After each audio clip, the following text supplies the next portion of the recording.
날마다 마음을 같이하여 성전에 모이기를 힘쓰고 집에서 떡을 떼며 기쁨과 순전한 마음으로 음식을 먹고 하나님을 찬미하며 온 백성에게 칭송을 받으니 주께서 구원받는 사람을 날마다 더 하게 하시니라. 성경 봉독 사무엘상 17장 41절에서 54절. 다윗이 골리앗을 이기다.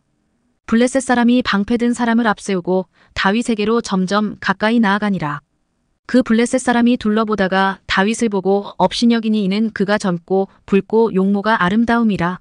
블레셋 사람이 다윗에게 이르되 내가 나르게로 여기고 막대기를 가지고 내게 나아왔느냐 하고 그의 신들의 이름으로 다윗을 저주하고, 그 블레셋 사람이 또 다윗에게 이르되 내게로 오라, 내가 내 살을 공중의 새들과 들짐승들에게 주리라 하는지라. 다윗이 블레셋 사람에게 이르되 너는 칼과 창과 단창으로 내게 나오거니와 나는 만군의 여호와의 이름 곧 내가 모욕하는 이스라엘 군대의 하나님의 이름으로 내게 나아가노라. 오늘 여호와께서 너를 내 손에 넘기시리니 내가 너를 쳐서 내 목을 베고 블레셋 군대의 시체를 오늘 공중의 새와 땅의 들짐승에게 주어 온 땅으로 이스라엘의 하나님이 계신 줄 알게 하겠고, 또 여호와의 구원하심이 칼과 창에 있지 아니함을 이 무리에게 알게 하리라. 전쟁은 여호와께 속한 것인즉 그가 너희를 우리 손에 넘기시리라. 블레셋 사람이 일어나 다윗에게로 마주 가까이 올 때에 다윗이 블레셋 사람을 향하여 빨리 달리며 손을 주머니에 넣어 돌을 가지고 물매로 던져 블레셋 사람의 이마를 치매 돌이 그의 이마에 박히니 땅에 엎드러지니라. 다윗이 이같이 물매와 돌로 블레셋 사람을 이기고 그를 쳐 죽였으나 자기 손에는 칼이 없었더라. 다윗이 달려가서 블레셋 사람을 밟고 그의 칼을 그 칼 집에서 빼내어 그 칼로 그를 죽이고 그의 머리를 베니 블레셋 사람들이 자기 용사의 죽음을 보고 도망하는지라. 이스라엘과 유다 사람들이 일어나서 소리 지르며 블레셋 사람들을 쫓아 가이와 에그론 성문까지 이르렀고, 블레셋 사람들의 부상자들은 사하라임 가는 길에서부터 가드와 에그론까지 엎드러졌더라. 이스라엘 자손이 블레셋 사람들을 쫓다가 돌아와서 그들의 진영을 노략하였고, 다윗은 그 블레셋 사람의 머리를 예루살렘으로 가져가고 갑주는 자기 장막에 두니라. 올해는 우리 유교 74주년을 맞이하는 해가 되겠습니다. 6월달은 정말 우리나라가 씻을 수 없는 비극이, 아픔이 바로 6.25 동란, 6.25 전쟁이죠. 그런데 오늘날 학교에서 또 젊은이들이 어떻게 지금 알고 있냐면은 남침이 아니고 북침이라는 겁니다. 북침. 우리가 북한으로 이승만 대통령이 군대를 동원해가지고 북으로 직진해가지고 북한을 점령해서 전쟁을 일으켰다. 참 보통 사건이 아닙니다. 우리가 역사를 바로 알아야 되는데 다음 세대 젊은들에게 반드시 6.25는 북한에서 남침이라는 것을 정확하게 우리가 후손들에 가르쳐서 그들이 나라를 뜨겁게 사랑할 수 있는 그런 뜨거운 열정을 가지고 삶을 살도록 이렇게 우리가 어른들이 책임이 있다고 생각합니다. 우리나라의 큰 비극 두 가지가 있는데 첫째는 뭐냐, 임진왜란. 임진왜란이 우리나라의 큰 아픔이었고요. 두 번째 아픔은 6.25가 우리의 큰 아픔이었습니다.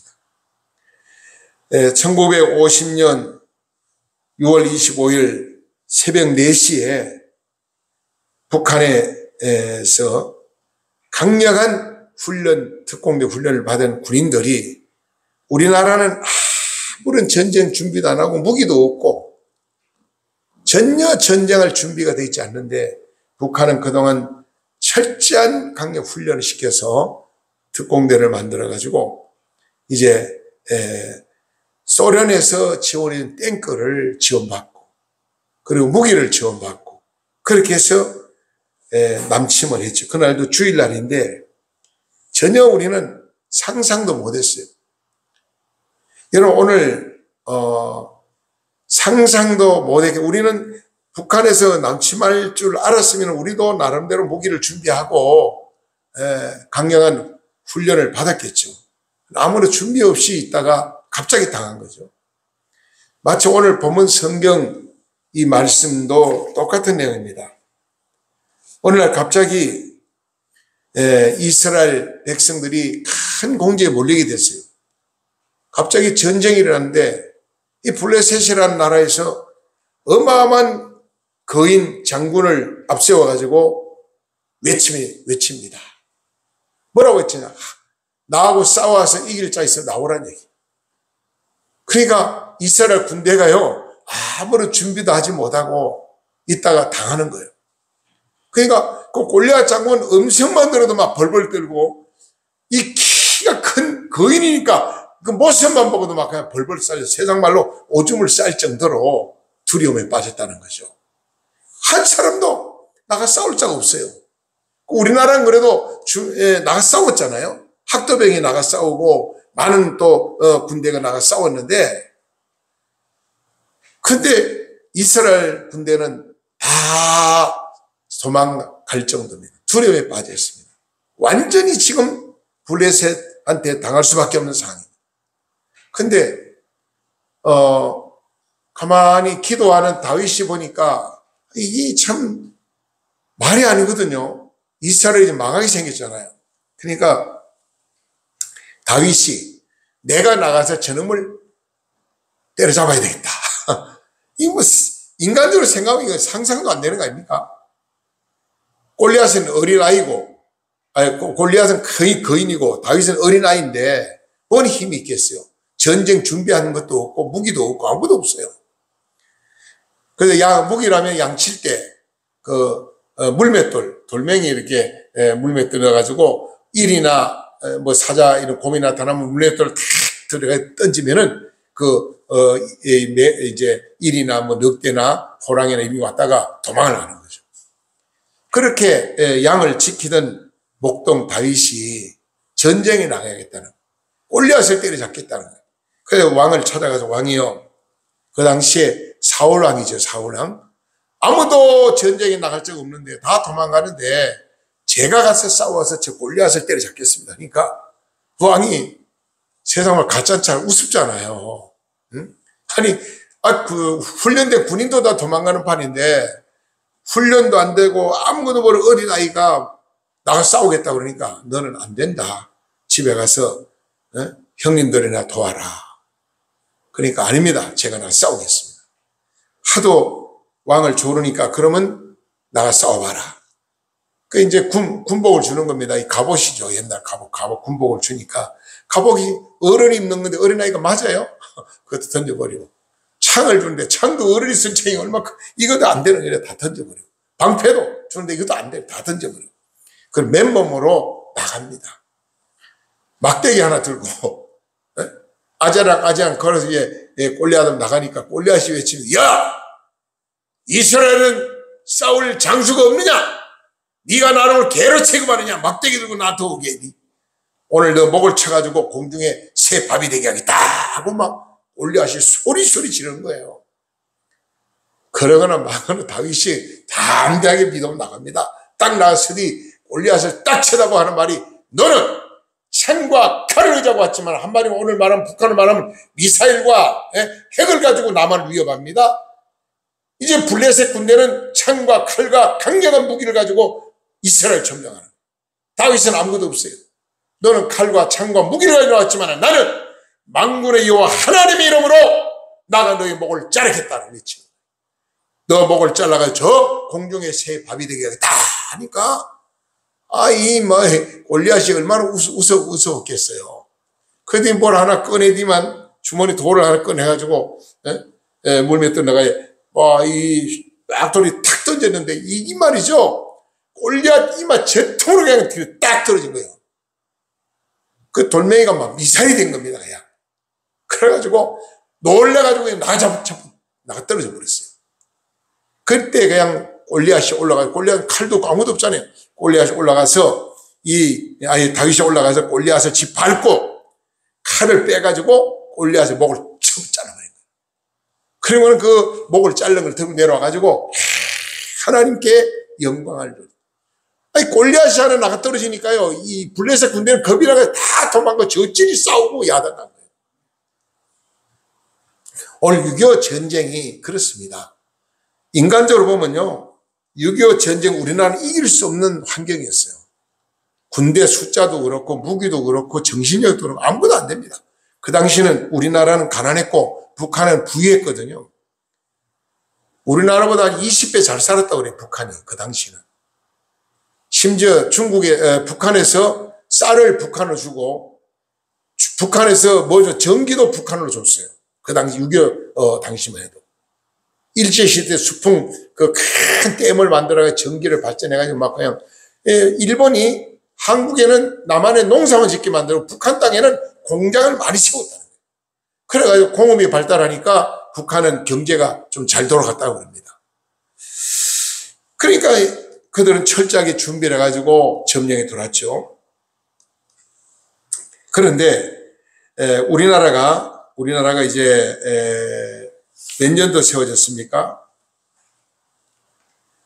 우리나라가 이제 그 딱 우리나라가 세워져 가지고 뭘 했냐면은, 나라가 세워지면은 유엔에 가서 나라가 세웠다는 걸 보고를 하고 허락을 받아야 된다는 거예요. 그때 우리나라에서 이제 장명박이라는 사람을 비롯해서 대표를 해가지고 8명을 유엔에다가 파송을 했다는 겁니다. 또 우리나라도 똑같이 이제 1948년 8월 15일 해방이 돼가지고 대한민국을 이제 세웠는데, 북한도 또 이민공화국을 세워가지고 똑같이 유엔에 와서 이제 등록하려고 왔는데, 북한은 오다가 추방당하고 우리나라는 통과해서 유엔에 참여를 했어요. 그 유엔에서 한국을 이제 유엔에 등록을 시키려고 그러면 공산당 나라들이 자꾸 방해를 했다는 거예요. 특히 뭐 루마니아라든지, 그 당시는 독일도 둘로 갈라졌잖아요. 그러니까 독일에서도 반대하고, 특히 그 러시아에 아주 반대를 많이 한 사람이 있는데, 누구냐면 이름이 비센시킨가 지금 이름이 저도 잘 기억이 안 나는데, 이 사람이 그 마이크를 잡고 그렇게 그냥 방해를 했다는 겁니다. 그래서 도저히 내일이면 이제 유엔이 끝나는데, 내일 통과 안 되면 이제는 한국도 등록 못하고 말한 출생신고도 못하는 거예요, 유엔에. 그러니까 장명 박사가 8명을 다 불러가지고, 자, 우리 도저히 인간의 힘은 안 됩니다. 우리 기도합시다. 그래가지고 나가서 이제 교회를 찾아가서, 문 열린 교회를 찾아가지고 들어가서 밤을 새우면서 그날 철회했다는 겁니다. 이제 눈물로 기도하고 다음날 유엔에 참여했는데, 갑자기 소련 대표가 마이크 잡고 막 방해하다가 목이 콱 막혀가지고 말을 못하고 덜덜덜 떨고 있었다는 거예요. 계속 말을 못해. 그래가지고 바로 병원으로 실려갔다는 겁니다. 2시간 동안 그가 연설하게 되는데 말을 못하고, 그동안에 다른 나라 이제 공산당 대표들은 2시간 동안 대기하고 있어서 전혀 상황을 몰랐다는 겁니다. 그 바람에 이제 유엔 사무총장이, 자, 더 이상 대한민국에 대해 발언할 수는 없습니까? 그러니까 아무도 없으니까 그러면 우리 투표합시다 해가지고 투표를 해서 통과가 됐다고 그래요. 그 뭐냐? 바로 기도 힘으로 유엔 모든 그 방해 세력을 막아주셨다. 이게 하나님의 역사라는 거죠. 그래서 이제 우리나라가 정식 유엔에 등록이 됐는데, 얼마 안 돼가지고 6.25가 터진 겁니다. 그래서 이승만 박사가 그랬다고 그래요. 미군이 철수하면 반드시 전쟁이 일어납니다. 절대로 미군 철수하면 안 됩니다. 그랬는데 이승만 대통령 말을 듣지 않냐고 미군을 철수했다고 그럽니다. 미군 철수한 지 1년 정도 만에 그냥 6.25가 터진 거예요. 참, 이 모든 것이 기도의 그 씨앗이 얼마나 귀한가. 이 기도로 이렇게 유엔을 움직이게 하셨고, 공산당 세력을 막아주셨고, 하나님 은혜로 승리하게 하신 하나님. 그리고 6.25 전쟁 후에 계속 전쟁이 돼서 3일 만에 서울이 완전히 점령당했잖아요. 그런데 이상하게 서울을 점령한 다음에 서울을 점령한 다음에 이 사람들이요, 서울에서 계속 남으로 진전해 와야 되는데 3일 동안 점령한 다음에 그저 먹고 놀고 깽가루 치고 소 잡아 먹고 그랬다는 거예요. 그 사이에 우리 한강 건너 우리 남쪽에서 우리 군대가 이제 준비를 하게 되고 무기도 준비하게 되고 이렇게 준비해서 대구까지 막을 수 있었다는 거죠. 낙동강 전투까지 강력한 전쟁을 했습니다. 이제 대구가 점령당하고 부산이 점령당할 그 무렵에 이승만 대통령은 부산에 있는 초량교회에 가서 다 기도하는 목사님 성도들 모았어요. 그리고 정치하는 사람 모았어요. 자, 우리나라가 이제는 대구, 부산밖에 없는데 조금만 있으면 대구, 부산이 다 먹힌다. 그래 우리가 하나님 앞에 이 나라를 살려달라고 기도합시다. 그래가지고 초량교회 모여서 금식하며 철야하며 눈물로 기도를 했어요. 기도할 때 이제 다시 유엔이 소집이 됐습니다. 한국 전쟁을 도울 거냐 안 도울 거냐. 그런데 그때도 역시 소련 대표가 와가지고 반대하면은 유엔에서 한국 전쟁을 돕는 걸 완전히 묵살해 버릴 텐데, 소련 대표가 오다가 하여튼 뭐 자동차가 고장이 났다나 하여튼 배탈이 났다고 어째가지고 하여튼 여러 가지 학설이 있어요. 뭐 배탈이 났단 말도 있고 자동차가 고장 났단 말이 있고 뭐 비행기가 뭐 연착이 됐단 말도 있는데 확실하지 않지만 하여튼 못 왔어요. 그 회의 다 끝난 다음에 와버린 거예요. 그래서 소련 대표가 왔으면 또 역시 6.25 전쟁 남한에 우리 한국에 이제 유엔군을 파송 못할 뻔했는데 그때도 하나 부산 초량교회 기도하는 그 기도를 들으시고 하나님께서 이제 메가더 장군을 통해서 인천 상륙 작전을 시작하게 하셨고, 그 다음에 한국에 이제 유엔군이 동원돼 가지고 이렇게 우리나라를 지키고 싸워서 비록 반동아리 났지만은 남한이 이렇게 자유 대한민국으로 얼마나 지금 세계적으로 하나님께 영광 돌린 나라로 떴는지 모릅니다. 정말 이것은 상상해 보면 도저히 6.25는 이길 수 없는 전쟁인데 하나님이 기도하는 기도의 소리를 들으시고 하나님이 이렇게 우리를 축복해 주셨다. 6.25 전쟁 후에 보면은 우리나라의 박정희 대통령이 한강의 기적이라 그래가지고 세 가지 큰 역사가 일어나갔죠. 첫째 머리 산업 발전, 산업. 이 농업이 1차 산업이었는데 농업이 2차 산업 바뀌고 2차 산업이 참 공업으로 바뀌었어요. 박정희 대통령이 고속도로를 닦고 그 다음에 공장을 세우고 이 산업이 막 발달하고, 두 번째 뭐냐, 민주주의를 아주 강력하게 우리 아시아권에서는요 두 가지가 자랑했는데 그래도 안전하게 민주주의를 잘 이끄는 나라가 현재는 우리나라라고 우리는 대한민국이라는 겁니다.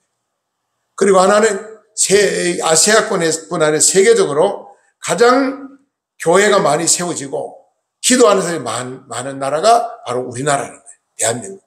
지금도 곳곳에서 기도하는 기도재단 쌓는 곳이 많고 철야하고 금식하는 자가 많아요. 나라를 위해서. 이렇게 하나님이 기도하기 때문에 이 나라 민주주의가 세워져 있고, 또 하나 뭐냐는 이제 더 나가서 우리나라는 정보화 시대에 우리가 지금 세계적으로 아주 앞서가는 그런 기술력을 가지고 있다. 그럼 앞으로 우리는 어떻게 될 거냐? 우리나라가 앞으로 두 가지 할 일이 있는데, 첫째는 통일 한국입니다. 남북이 통일되어서 정말 세계를 지배하는 땅이 되는 것이 하나님이 기뻐하는 일이고 우리의 소원이죠. 통일 한국. 그 다음에 두 번째는 뭐냐? 선진 한국으로 가는 거죠. 선진 한국.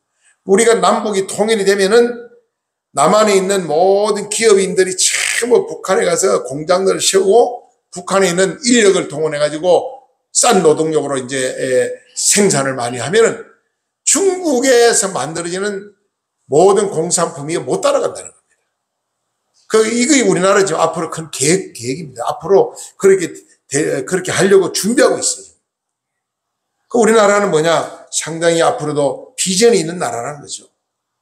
6.25 전쟁으로 폭망할 수밖에 없었는데 기도하는 하나님의 사람을 통해서 이렇게 하는 큰 역사를 이루셨다.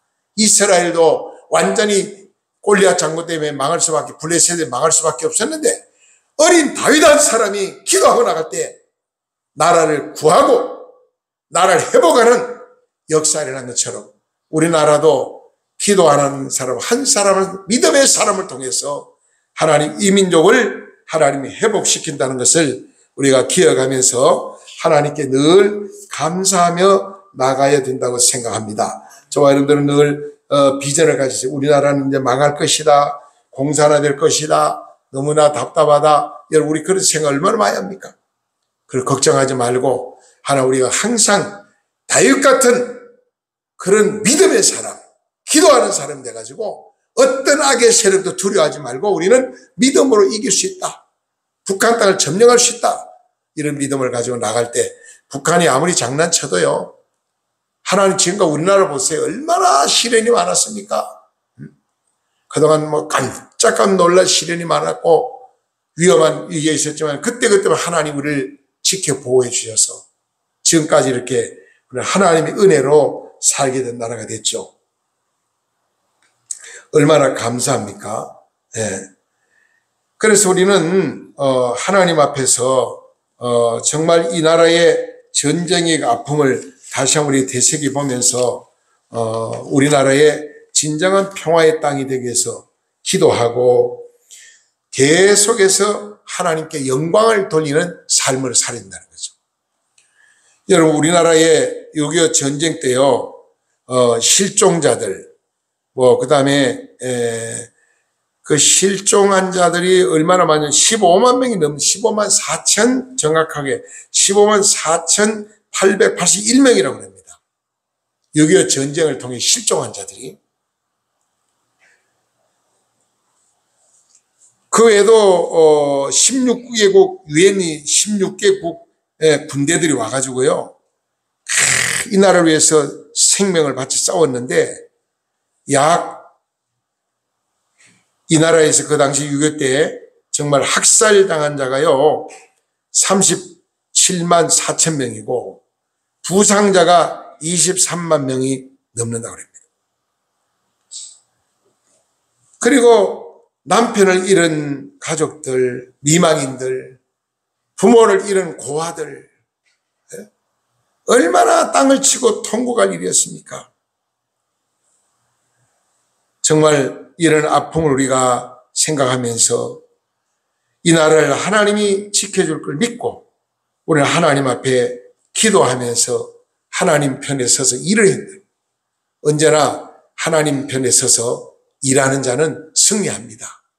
사람을 의지하지 말고 사람 편에 서지 말고 하나님 편에 서서 이 나라 민족을 위해서 생명 걸고 우리가 다윗처럼 담대한 믿음으로 나갈 때 여러분의 모든 문제들이 다 풀려질 줄 믿습니다.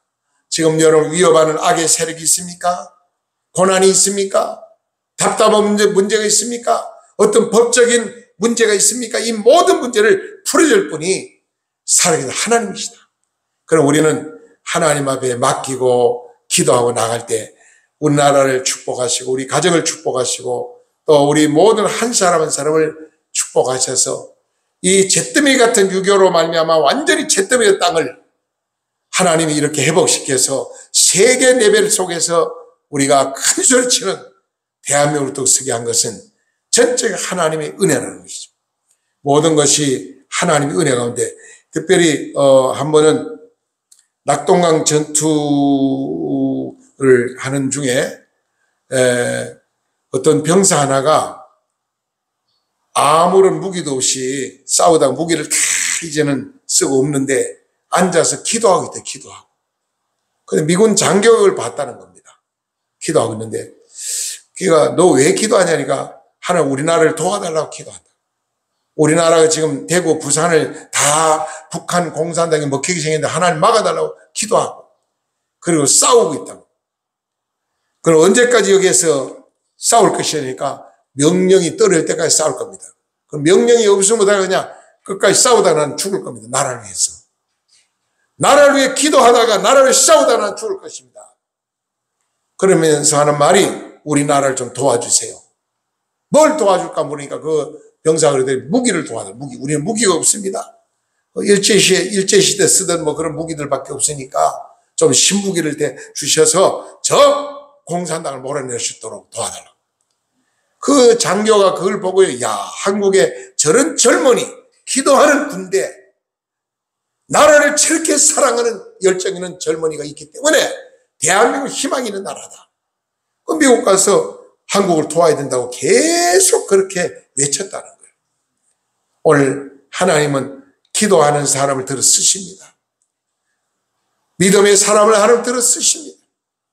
환경을 보고 두려워하지 말고 낙심하지 말고 오늘도 여러분이 환경을 바꾸시는 하나님, 안 되는 되게 하시는 하나님, 없는 있게 하시는 하나님, 적을 물리치시는 능력의 하나님을 의지하고, 아무리 북한이 핵을 준비하고 미사일 준비해도 얼마 전에요, 핵무기를 만들고 그냥 저 전쟁 준비를 하던 그 간부들이요 20명이 한국으로 이제 탈북을 해 왔어요.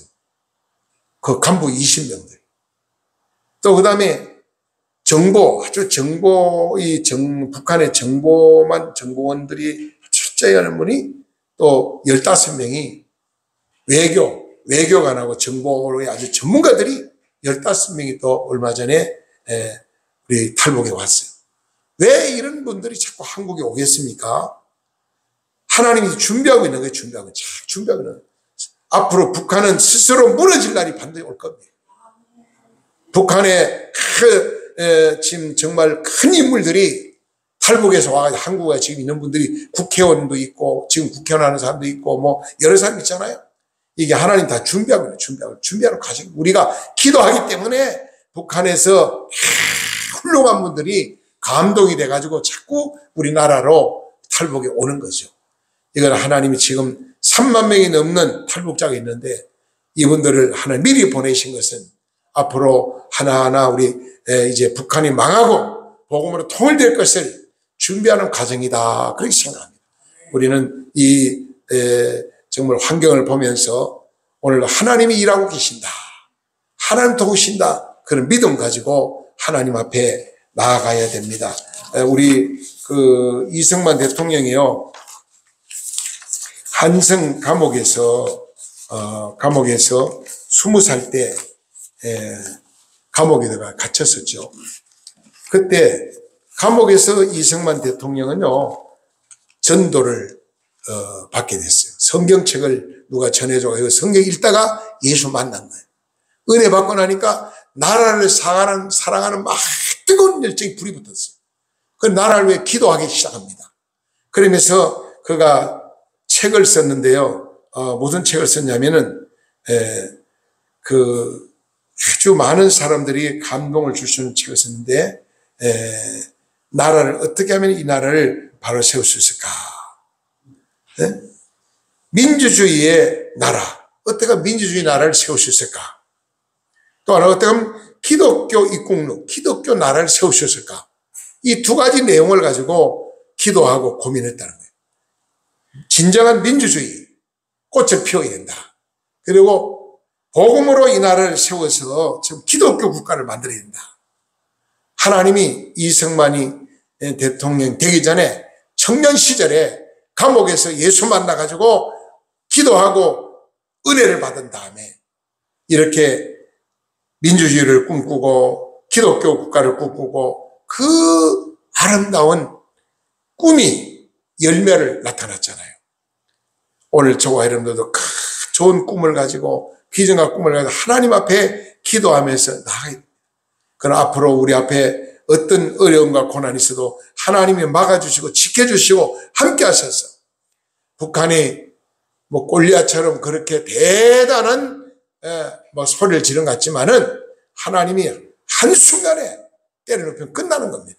그럼 우리는 하나님 앞에 계속해 기도하고 믿음으로 승리하는 저와 여러분 되시기를 저희는 축복합니다. 기도드리겠습니다. 사랑과 은혜가 풍성하신 거룩한 주님 감사합니다. 아버지 하나님, 우리나라에 정말 여러 가지로 이 나라가 어렵고 힘든 가정이 있습니다. 하나님 이 나라를 불쌍히 여겨 주시옵소서. 아버지 하나님, 이 나라가 정말 하나님이 함께하는 나라가 되어서 오늘날까지 많은 위기를 극복할 수 있었습니다. 앞으로도 어떤 어려움과 고난이 와도 하나님이 지켜주셔서 이 나라가 멸망하지 아니하고 복음으로 통일되어 세계 선교 강국이 되고 세계를 지배하는 나라가 될 수 있도록 복을 나려 주시옵소서.